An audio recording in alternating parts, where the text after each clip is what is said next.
সাকিব আল হাসান আসবে এই নামটা শুনে সবাই খুশি হয়ে যায় না যে সাকিব আসবে। আসলে সাকিবের কথাটা বলা হচ্ছে আপনার বিসিবির ব্যর্থতা ঢাকার জন্য। এই যে যে বিসিবির লোকরা যে আপনার বিপিএল এ ফিক্সিং করেছে, তারপর বাংলাদেশ টিম যে আপনার ওয়ার্ল্ড কাপে খেলতে পারছে না, এই সব ভুলিয়ে দেওয়ার জন্য সাকিবের নামটা তারা ব্যবহার করছে। জানে বাংলাদেশে সাকিবের অনেক ফ্যান ফলোয়ার রয়েছে, সবচেয়ে বেশি ফ্যান বেস সাকিব আল হাসানের।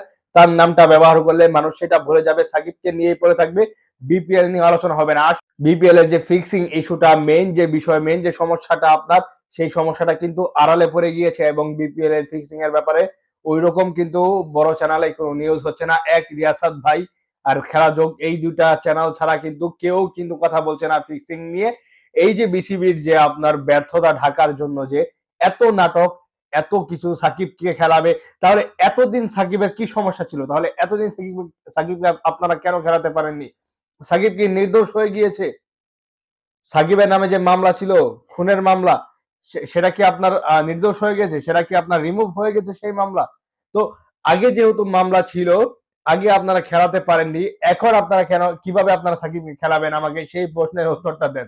আমিনুল ইসলাম বুলবুল ভাইকে দেখলে মনে হয় কিছু বোঝে না, বোকা শোকা মানুষ। সে যে এক নাম্বার খেলোয়াড়, তার যে ডিসিশন গুলো দেখলে বোঝা যায়। হ্যাঁ আমিনুল ভাই, আপনি ভাব নিয়ে থাকেন ইনোসেন্টের, কিন্তু আপনি তলে তলে অনেক কিছুই করে ফেলছেন।